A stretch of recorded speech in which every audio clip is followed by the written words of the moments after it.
Hola, buenas tardes a todos. Estamos con Hola. un pequeño problema técnico para conectar la presentación y así, mientras tanto, igual demos un poco más de tiempo para que se puedan unir otras personas. Ya.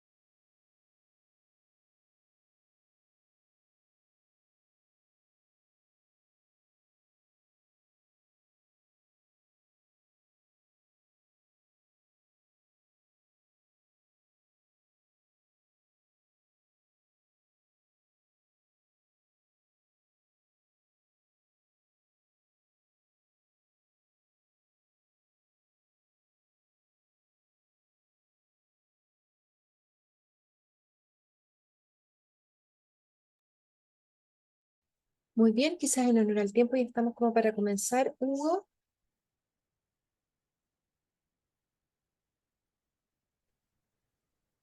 Hola a todos.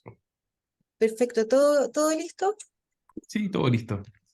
Perfecto, muy bien, entonces, para no atrasarnos más, tengo el gusto de presentar a Hugo Delgado. Él es tecnólogo, él es el jefe del área de hematología y hemostasia del laboratorio del Hospital Hernán Enrique Saravena de Temuco.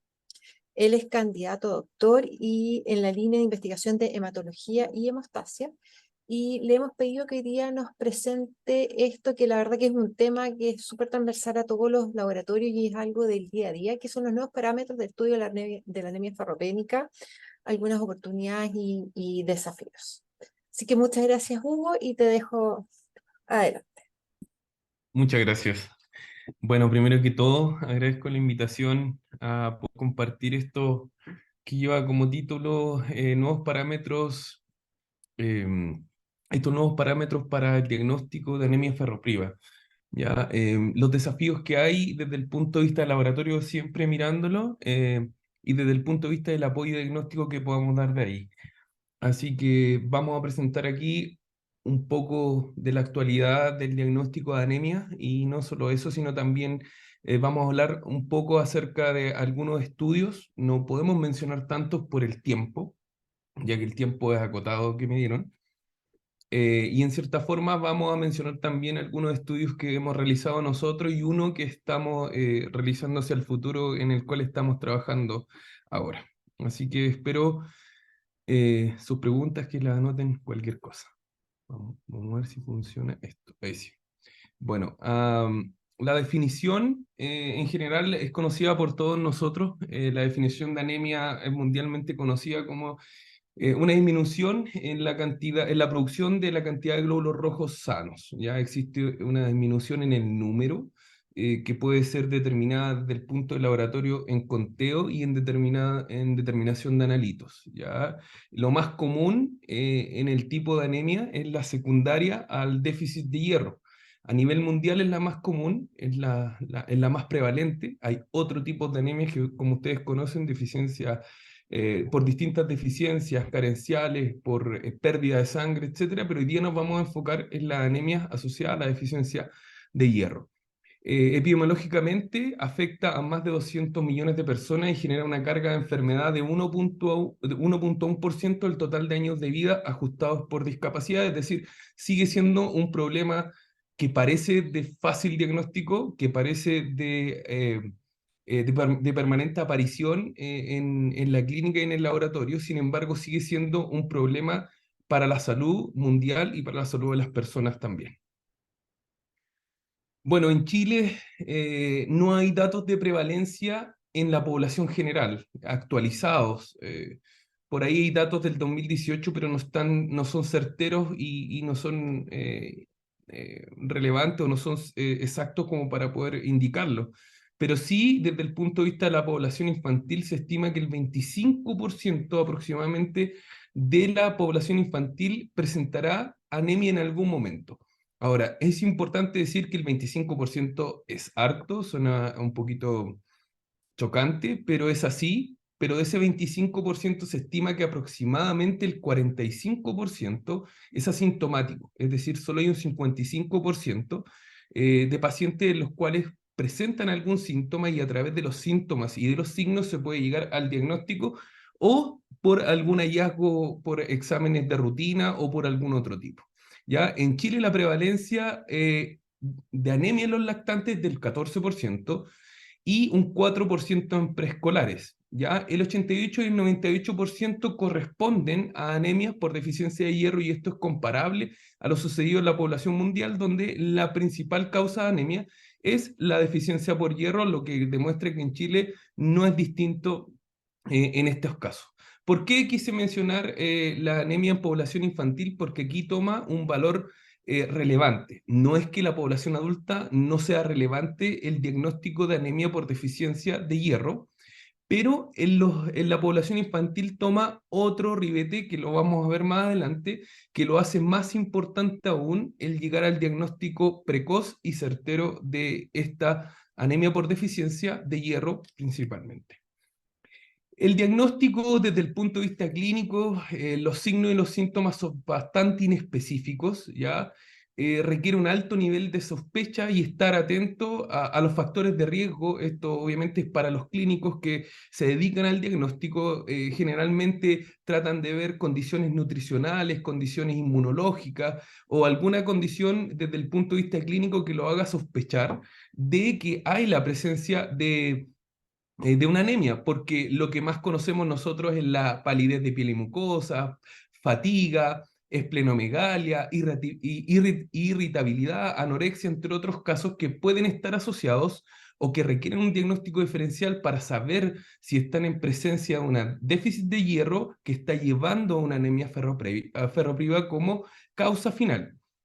Como mencioné en un principio, hasta un 45% de los niños con anemia por déficit de hierro son asintomáticos. Es decir, de cada 100 niños se estima que el 25% puede tener anemia y de este 25%, que son 25 niños, al menos de 11 a 13 van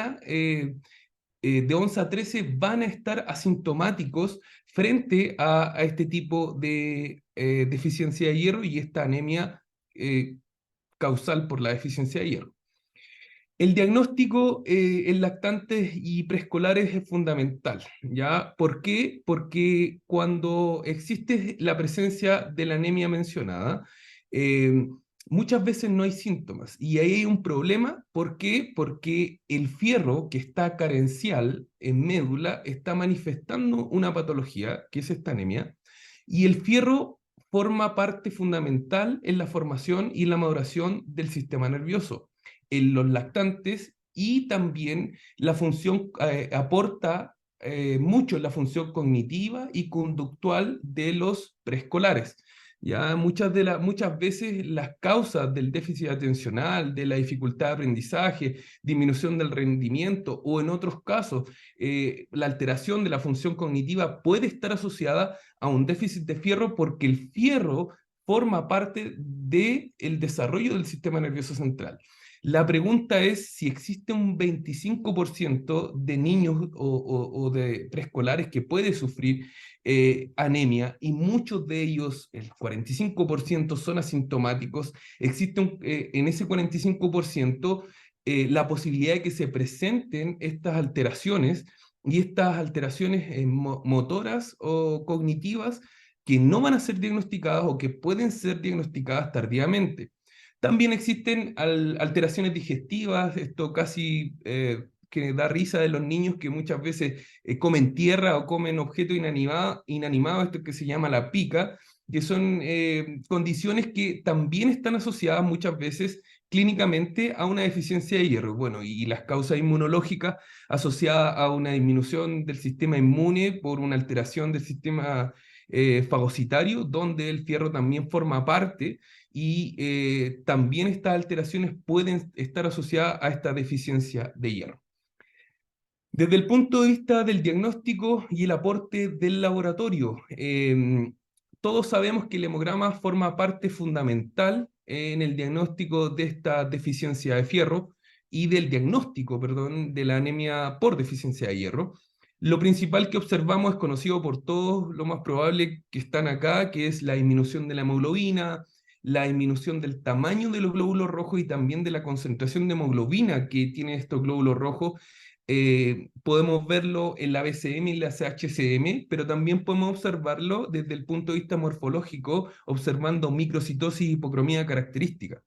El índice de reticulocitos que va a estar disminuido, claramente indicando que es una anemia de tipo A regenerativa, desde el punto de clasificación de si es regenerativa o A regenerativa. La anemia por déficit de fierro es A regenerativa, ya que pierde la sustancia fundamental que es el fierro para producir la función esencial de los glóbulos rojos.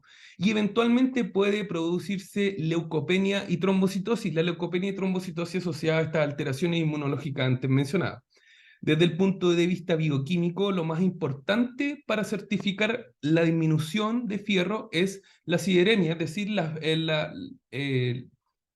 concentración de fierro sérico, la ferritina, que ya vamos a ver la característica fundamental que tiene, que se encuentra disminuida, al igual que el fierro, la transferrina y la capacidad de unidad de transferrina, esta proteína transportadora del fierro, se ve alterada, aumentada, intentando captar o transportar el poco hierro que anda dando vuelta, y obviamente la fijación a transferrina también va a estar alta debido a este aumento compensatorio, intentando transportar lo que más puede llevarlo a los lugares donde hay que llevarlo, a médula, al sistema retículo endoteliar, y así cumplir el metabolismo del hierro.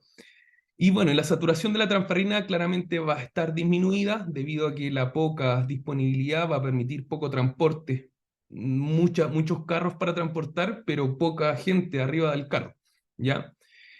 Es importante que podamos ver que existen tres partes donde podemos diagnosticar esta deficiencia de fierro. Ya vamos a ver en lo siguiente.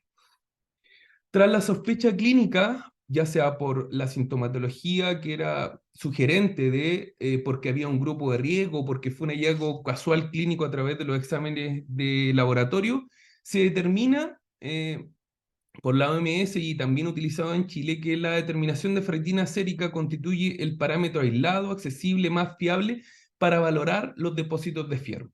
Ahora, es importante mencionar que la ferritina y la cinética de fierro permite captar la deficiencia de hierro en la etapa circulatoria, es decir, cuando esta deficiencia está dada o está presente ya en los parámetros circulatorios, ya sea el hierro, la ferritina o estas proteínas transportadoras. Sin embargo, esta alteración es captada mucho después de que comenzó esta deficiencia de hierro, porque en médula ósea la forma de demostrar que hay deficiencia de hierro es mediante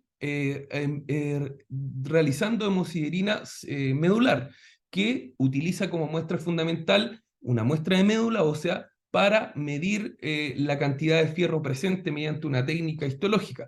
Sin embargo, el diagnóstico nadie lo hace por condiciones lógicas de esa manera y logramos captar la deficiencia de fierro acá. Pero muchas veces esta cinética de fierro puede estar normal y aún así el paciente en médula tener disminuidos los depósitos de fierro. Ahora, ¿cuál es la importancia de esto? Imagínense en un recién nacido, en un lactante, o en un preescolar donde la disminución de fierro comienza en médula, obviamente, pero sus parámetros de cinética están normales y no hay síntomas ni signos característicos, ni microcitosis ni hipocromía, que es lo último que aparece. Generalmente el diagnóstico se hace en la última parte, cuando hay déficit o hay signos y síntomas característicos o hay un hemograma sugerente, pero eso quiere decir que la cinética de fierro ya se vio afectada mucho antes y en médula los depósitos ya eran disminuidos. Por lo tanto, muchos autores indican que desde la deficiencia medular y de la pérdida de las reservas absolutas y funcionales del fierro, hasta que aparecen los síntomas y signos pueden haber al menos 3 meses de diferencia en los que las alteraciones de la disminución de fierro pueden estar presentes o estar generando un daño. Sobre todo, no es que no sean importantes los adultos, son muy importantes, pero los niños tienen mucha más vida que sobrellevar y mucho más desarrollo en el cual puede afectar esta deficiencia de fierro. ¿Cómo es el comportamiento de la cinética de fierro en los distintos estadios? En esta presentación, por un tema de tiempo, no me voy a enfocar en ver el metabolismo del fierro o en los distintos estadios, pero sí en los métodos diagnósticos en los distintos estadios. Tenemos en cuenta este cuadro, una publicación del señor Campuzano, un médico colombiano que trabaja en esta área y que permite ver que existe estados normales de reserva de hierro, agotamiento de las reservas de hierro denominado estadio 1 de deficiencia de hierro, y el agotamiento de compuestos funcionales de hierro, aquellos que son utilizados en circulación, ya en estadio 2 y estadio 3. Entonces tenemos un estado normal, tenemos estadio 1, estadio 2 y estadio 3. Veamos cómo se comportan los parámetros comúnmente utilizados. Obviamente, en el estado normal, observamos que la ferritina sérica se encuentra en niveles normales, la hemoglobina observada en el hemograma en condiciones normales, de la misma forma las proteínas transportadoras y el hierro sérico. En estadio número 1, estamos hablando en un paciente sin enfermedad de base, simplemente con deficiencia de hierro, ¿ya? No pensemos en otro tipo de pacientes porque vamos a ver después. Pensemos paciente sin ninguna patología de base, sino que simplemente la presencia de esta anemia o de este agotamiento de las reservas de hierro. En el agotamiento de la reserva de hierro y este estadio 1 denominado, ya vemos una alteración en la ferritina sérica. Y también vemos una alteración en la capacidad total de fijación a hierro. Es decir, que en este caso la ferritina sérica y la capacidad de unir a hierro son fundamentales para el diagnóstico. Y esto comprueba y también reconoce de que la ferritina sérica y esta proteína transportadora o esta capacidad total de unión fierro, a hierro, son fundamentales para el diagnóstico de la deficiencia de hierro y de esta anemia o de la causal de esta anemia. En los estadios ya de agotamiento funcionales de hierro podemos observar de que la ferritina sigue siendo lo más importante. Ya existe una alteración, una disminución en la saturación de la transferrina, en el hierro sérico y aún más alteración en la capacidad total de fijación a hierro. ¿Ya? Y en los estadios 3 tenemos que la ferritina sigue siendo la más utilizada, como decían antes, la que más predice la deficiencia de hierro, al igual que la transferrina y el hierro sérico, y ya todas se comienzan a alterar.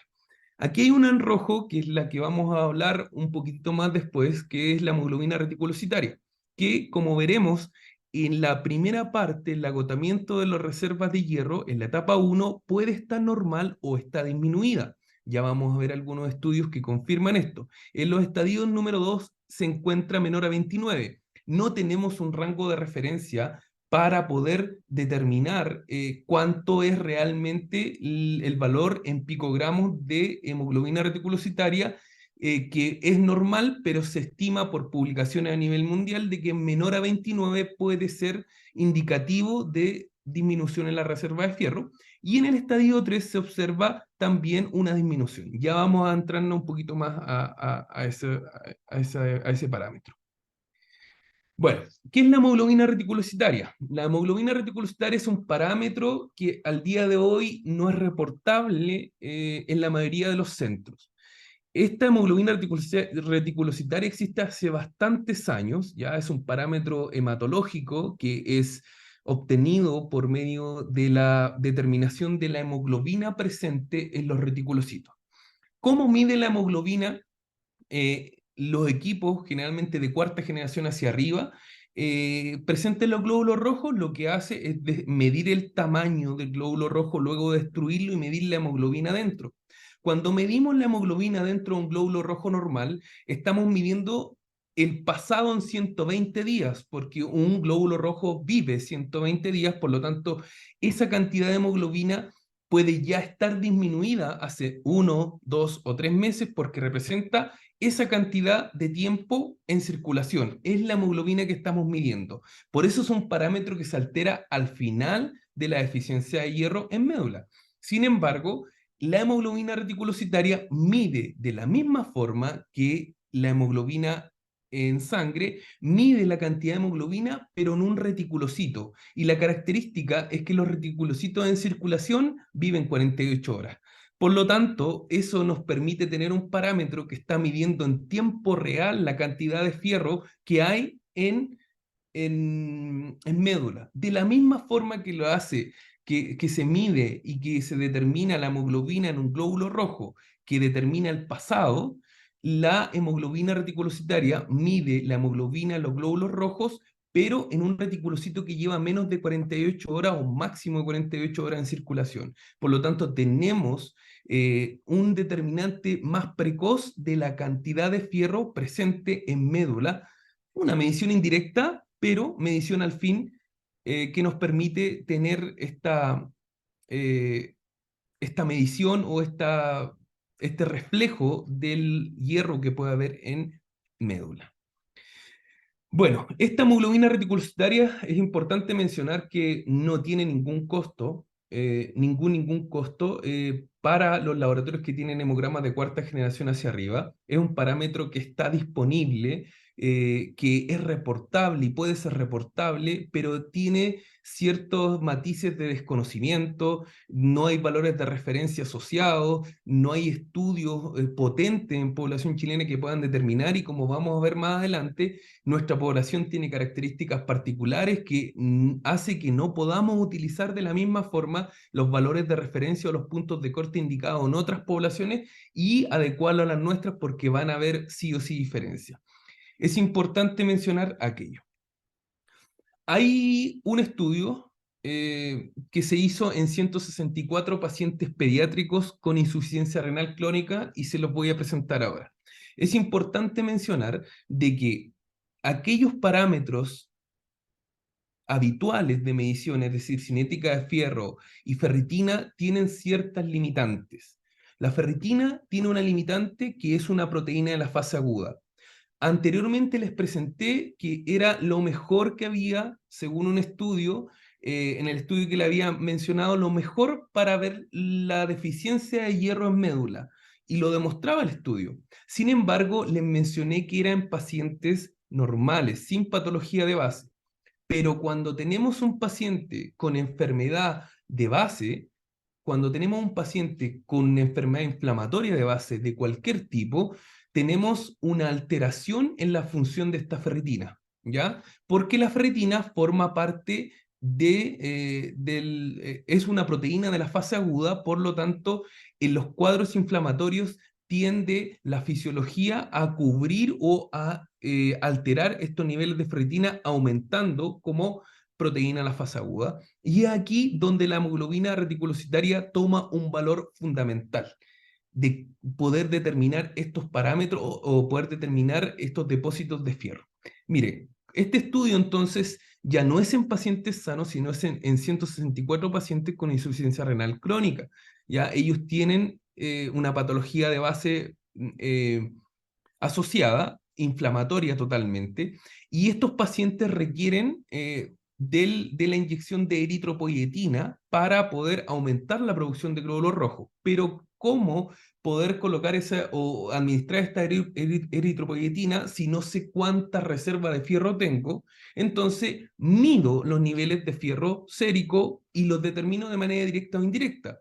Pero ¿qué hago si tiene una enfermedad de base? Deja de ser un parámetro fiable, porque va a estar aumentado cuando en realidad tendría que estar disminuido, o va a estar normal cuando en realidad tendría que estar disminuido. Y este estudio lo demuestra. Solamente mencionar estas dos flechitas. Cuando había en estos 164 pacientes y se determinó ferritina como un parámetro fundamental para determinar la deficiencia de hierro, y se determinó una prevalencia del 13% de estos 64 pacientes que tenían una deficiencia de fierro. Sin embargo, al utilizar la hemoglobina reticulicitaria, se observó que existía una prevalencia del 44%, es decir, que estaba subestimando la ferritina la cantidad de fierro o la cantidad de reservas de fierro presente para la administración de eritropoyetina. Si nos vamos a un número, 11 pacientes tenían deficiencia de fierro y 36 pacientes con la hemoglobina reticulocitaria, es decir, al menos habían 25 pacientes que tenían un déficit de fierro y requerían terapia de fierro antes de la eritropoyetina, y que no estaban siendo determinados o no estaban siendo pesquisados por la ferritina. Ya vamos a dar la explicación de por qué. En este mismo estudio se hizo una correlación de Spearman, en la cual se correlacionó, mejor dicho, cómo se comportaba la hemoglobina común, no la reticulocitaria, con la ferritina. En condiciones normales, la hemoglobina debería disminuir en deficiencia de fierro y la ferritina de la misma manera. Eso se denomina que debería existir una correlación positiva, ¿ya? Fuerte o no, una correlación positiva, es decir, cuando la hemoglobina, perdón, normal del hemograma disminuye, también la ferritina debería disminuir. Sin embargo, en este estudio, en estos 164 pacientes, se observó que la hemoglobina y la ferritina tenían una correlación negativa, es decir, que cuando la hemoglobina bajaba, la ferritina subía. Si bien el coeficiente Roque, el coeficiente de relación, es un coeficiente de correlación negativa y es baja la asociación que tienen, aún así esto no debería presentarse. La respuesta de esto es que la patología de base de los pacientes con insuficiencia renal crónica afecta la ferritina aumentando sus niveles y falseando los niveles de fierro en médula. Entonces, aquel parámetro que era el más utilizado y el más confiable ya no es confiable en enfermedades de base, ¿ya? De la misma forma, la transferrina, que es una proteína circadiana que en ciertos horarios tiene cierta cantidad de niveles y en otros horarios puede cambiar. De la misma forma, las limitancias que puede tener la contaminación con fierro del material, a pesar de que eso en laboratorio hoy día está un poquito más controlado y ordenado, pero aún así esto hace que esta cinética de fierro y esta ferritina vayan perdiendo un poquitito la fuerza que realmente requiere para poder determinar los depósitos de fierro. La conclusión a lo que llegaron en este estudio era mucho más extensa que esta, pero observaron que la hemoglobina reticulocitaria tenía una sensibilidad, es decir, que determina realmente lo que tiene que determinar de un 90,9% y una especificidad del 74,5%. Son especificidades y sensibilidades buenas y índices de confianza bastante buenos, ya con un índice de confianza del 95% que quizás debió haber sido el 99%, como son condiciones del laboratorio controladas, pero aún así se concluye que la utilización de la hemoglobina reticulocitaria en pacientes con enfermedades crónicas de base, como la enfermedad renal crónica, es un buen marcador, aumenta la detección de anemia ferropénica en niños en hemodiálisis. En esta población se puede concluir eso, pero ¿qué sucederá en otras poblaciones con estas enfermedades de base crónicas y la cinética de fierro y la hemoglobina? ¿Cómo se comportarán? Nosotros, aquí se me fue una diapositiva, nosotros cuando comenzamos a ver, y cuando digo nosotros en el hospital donde trabajamos, el equipo de hematología, eh, cuando comenzamos a ver esto ya de la hemoglobina reticulocitaria hace tiempo, siempre quisimos hacer algún estudio y poder confirmar realmente si lo que entregaba nuestro equipo era realmente lo que dice dice la literatura que es. Es decir, si nuestra hemoglobina reticulocitaria se correlaciona o no con los niveles de cinética de fierro. ¿Ya? No podíamos hacer un estudio como el anterior en pacientes con enfermedades de base, pero sí podíamos hacerlo en pacientes normales. Por eso nos planteamos en algún momento el objetivo de observar si existe una correlación entre la hemoglobina reticulocitaria y los parámetros tradicionales de cinética de fierro y ferritina en pacientes con anemia ferropénica diagnosticadas, ¿ya? Entre enero y mayo de este año. La metodología que utilizamos es un estudio observacional de corte transversal, es decir, miramos hacia atrás en un momento y determinamos criterios de elegibilidad y determinamos incluir a hombres y mujeres mayores de 5 años diagnosticadas de anemia ferropénica con resultados de hemoglobina reticulocitaria, ferritina, hierro sérico, capacidad total de unina fierro, proteína C reactiva como marcador inflamatorio. ¿Para qué? Para eliminar la posible, espera un poquito, se me está agotando la batería. Ahí sí. Eliminar la posible influencia de la inflamación sobre la ferritina y que esta ferritina no sea tan variable en un cuadro inflamatorio. Por lo tanto, como criterio de exclusión, dejamos a todos los sujetos con proteína C reactiva menor a 10 nanogramos decilitros. Y eso era menor, se me fue el chix. El tamaño de muestra no lo calculamos, si bien teníamos en un principio más de 400 pacientes, entre el coladero de ir colando a aquellos pacientes que cumplían los criterios de exclusión, quedamos aproximadamente con 136 pacientes, de los cuales excluimos y logramos hacer el análisis sobre 95. Ya esto va a ir cambiando porque vamos a recalcular con más tamaño muestral, como lo vamos a manifestar después. La fuente de datos fueron datos anonimizados obtenidos mediante el sistema informático del laboratorio del Hospital Hernán Enríquez Aravena de Temuco.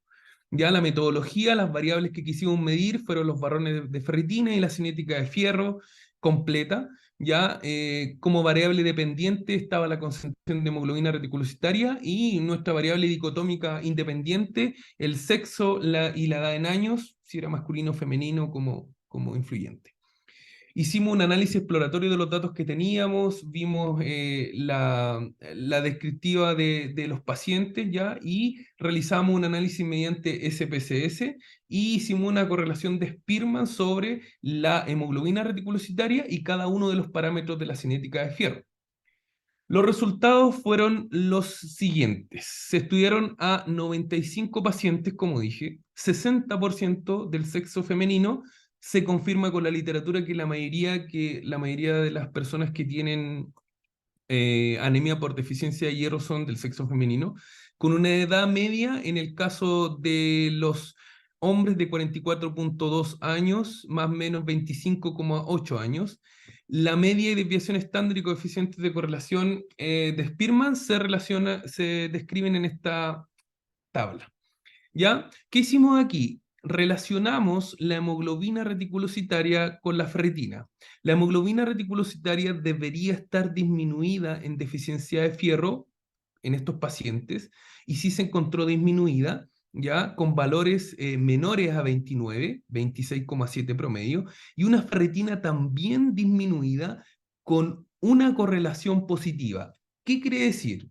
Que cuando la hemoglobina reticulocitaria disminuida, también lo hacía la ferritina, ¿ya? De la misma forma, la saturación, o sea, el hierro sérico, cuando disminuía, que disminuye en anemia por deficiencia de fierro, también la hemoglobina reticulocitaria disminuía. Nuestro coeficiente de Rho manifiesta una fuerza de correlación no tan potente, se hubiera esperado una mayor a 0,07, 0,8, que es una buena correlación, pero nosotros creemos que está asociada al N muestral que teníamos, que cuando aumentemos va a tender a aumentar. Pero sí existe una correlación positiva y es una correlación buena, pero podría ser mucho mejor.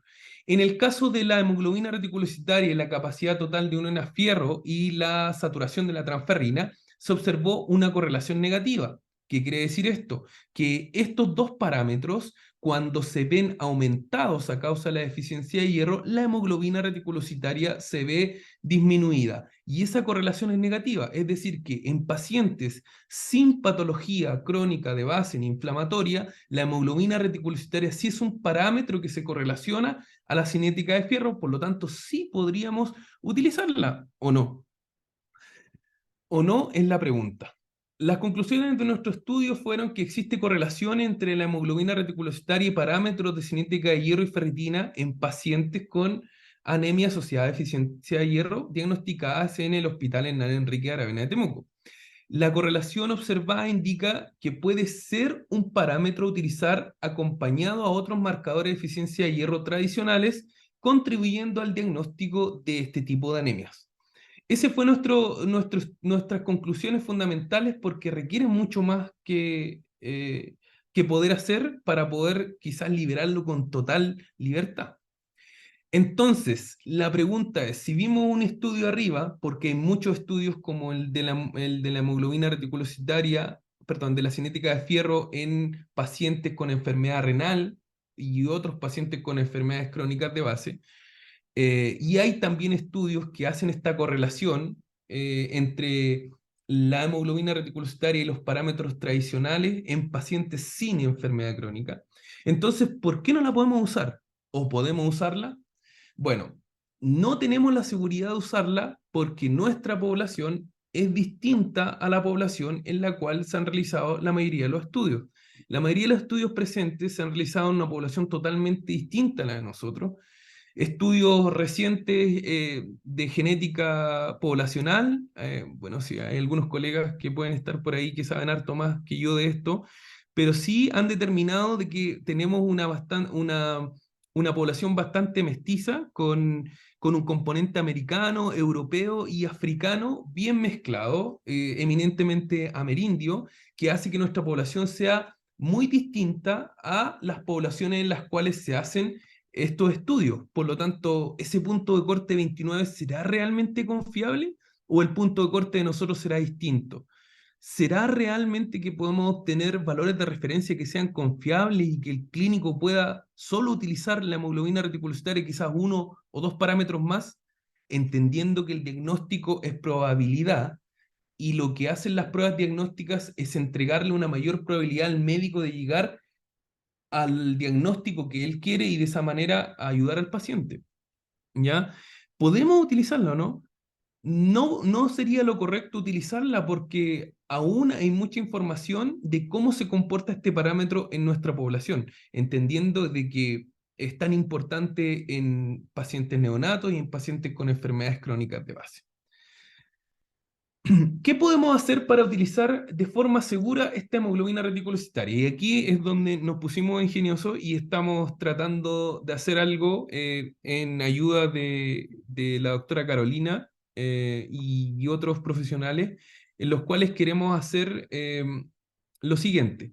Queremos a una población de un N conocido, ya que va a ser calculado mediante fórmula estadística una vez que tengamos claros los centros donde lo vamos a hacer. Ya hay dos centros claros, que uno son centros de la ciudad de Temuco, que no es el hospital regional porque necesitamos pacientes eh, con exámenes preventivos, es decir, pacientes que tengan normalidad en sus exámenes, y en un hospital de alta complejidad no vamos a conseguir esos pacientes, pero sí tenemos una opción de obtenerlos de otra forma.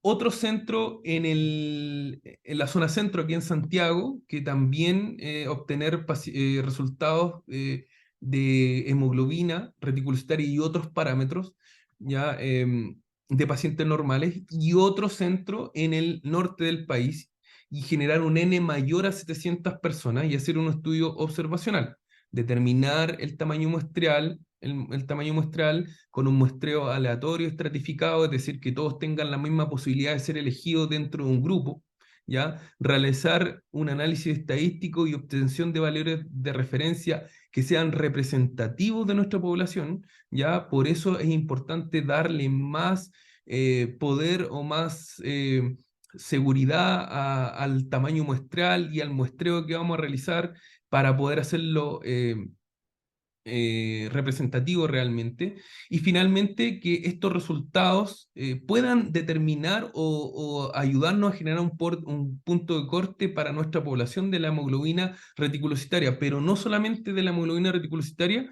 sino de todos aquellos parámetros servibles de los hemogramas de cuarta generación hacia arriba que pueden ser reportados por el laboratorio. Y este es un mensaje para quizás todos los que nos dedicamos y nos encanta mucho el laboratorio y hacemos tantas cosas todos los días, es poder cambiar un poquito nuestro chip y la ayuda que damos, darla, ir un paso más allá y transformar aquello que tenemos a la mano y entregarlo para que sea un punto más que apoye el diagnóstico, una prueba diagnóstica más que ayuda al clínico a llegar a un diagnóstico más seguro, a un pronóstico mejor, a un seguimiento mejor, ¿ya? Porque en este caso la hemoglobina reticulocitaria existe hace muchos años, pero no hay estudios de parte de nosotros ni formas de expansión de múltiples parámetros que podemos informar. La hemoglobina reticulocitaria es uno de ellos, pero existen muchos otros que permitirán al médico tener muchos más datos para llegar a un mejor diagnóstico, a un mejor pronóstico, a un mejor tratamiento. Quizás la hemoglobina reticulocitaria no va a ser eh, el parámetro único para el diagnóstico de fierro, de deficiencia de fierro, aunque hay publicaciones que dicen y aseguran que va a desplazar a la cinética de fierro. Yo creo que en el fundamento de las pruebas diagnósticas es que las múltiples pruebas diagnósticas generan un mayor una mayor seguridad en el diagnóstico probable del paciente y en el seguimiento. Por lo tanto, la suma de este parámetro junto a la cinética de fierro ayuda mucho más a hacer un diagnóstico más precoz, pero de ahí a que sea solo la hemoglobina reticulocitaria, no lo creo. Puede que llegue a ser, si se demuestra, un parámetro a utilizar como número uno, como gran predictor, pero hay que ver cómo se comporta nuestra población y cómo se comporta en el tiempo en los distintos estudios. ¿Ya? Podemos hacer, entonces podemos responder a esta pregunta: ¿qué podemos hacer para utilizar de forma segura la hemoglobina reticulocitaria?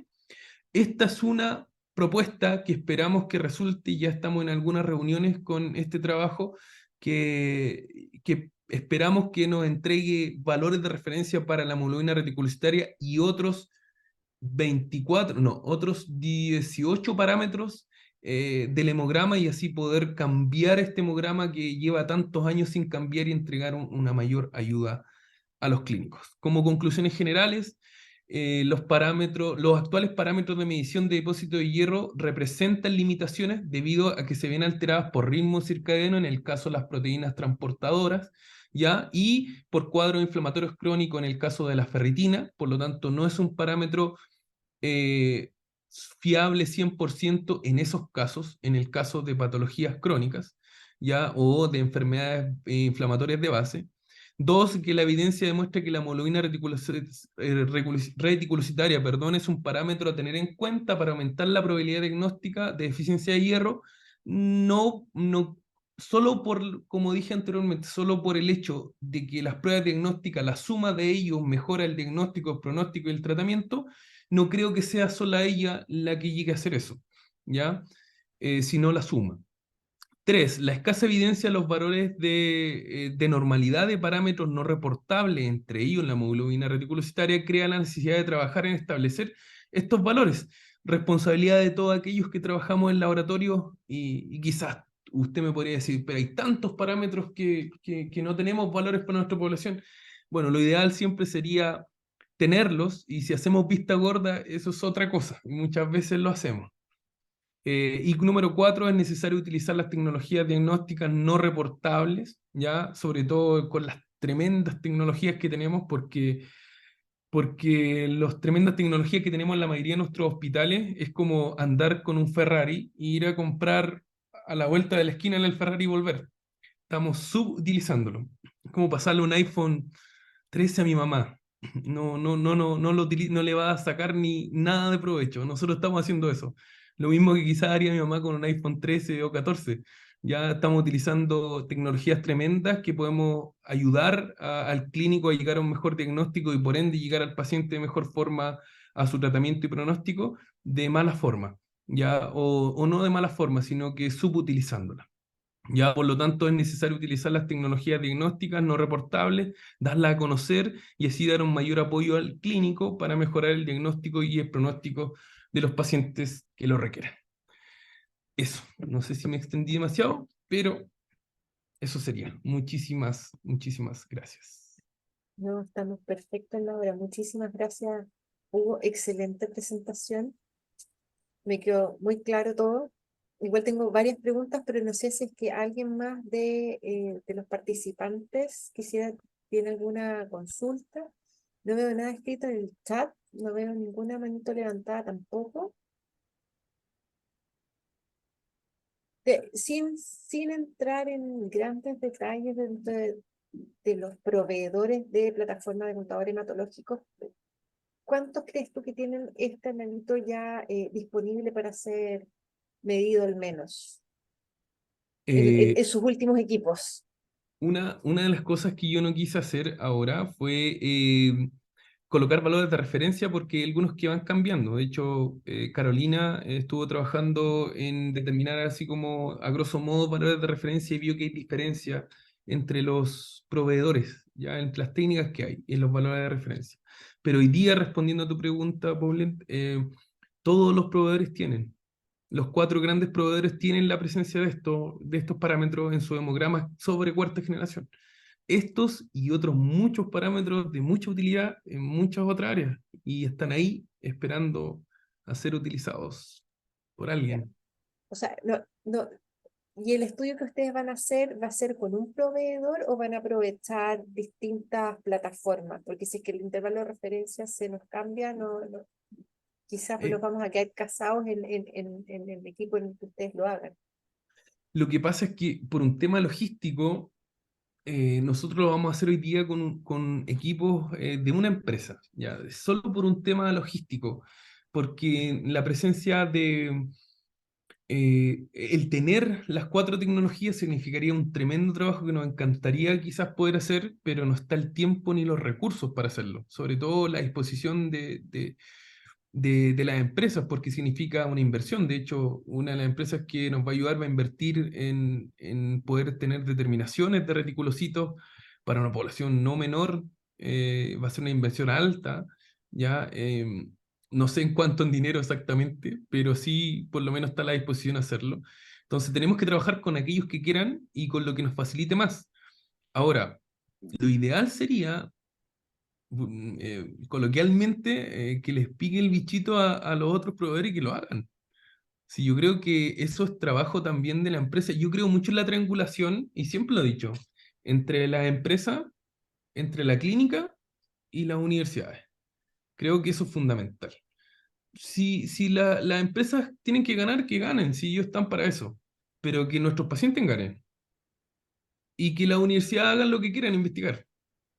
Entonces esa triangulación es perfecta, pero hay que utilizarla. Si no se utiliza, así Bueno, que quizás esto es el pie entonces para que puedan después continuar y otros se sí, sumen. Oye, mira, sería lo acá ideal. tenemos una consulta. Dice, bueno, muchas gracias por la presentación. ¿Cómo se perfila el uso de la hemoglobina reticulocitaria para el seguimiento de tratamiento? Eh, Muchas gracias, Claudio, por la pregunta, pero mi pregunta es para el seguimiento y tratamiento de qué patologías. Porque, por ejemplo, la hemoglobina reticulocitaria, en el caso de la anemia ferropriva sin enfermedades de base inflamatoria, eh, sí se perfila como muy necesaria y muy útil, ¿ya? ¿Cómo perfilarla? ¿Cómo la podríamos utilizar? Podría medirse a todos los pacientes pediátricos un hemograma completo con recuentos reticulocitos de base.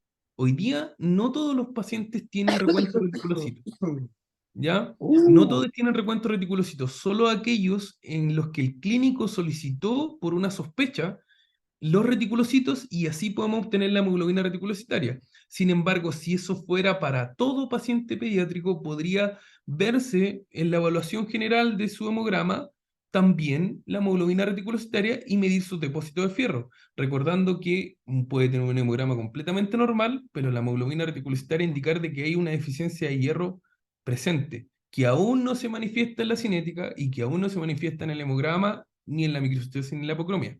Así que para mí, una de las fundamentales perfilamiento es ese. Y el otro, sin duda, para enfermos renales, porque ellos están con un cuadro inflamatorio de base y los estudios, que son muchos, demuestran de que la ferritina se ve alterada, deja de ser comillas, gol estándar o mejor examen para determinar la deficiencia de hierro. Así que en ese caso, sí o sí debe ser usada, pero no creo que solo esa determinación, por lo que decía en un comienzo, el diagnóstico clínico y los clínicos utilizan las pruebas diagnósticas en conjunto para sumar evidencia y llegar al diagnóstico, al tratamiento y al pronóstico. Así que ese es como el, cómo se perfila.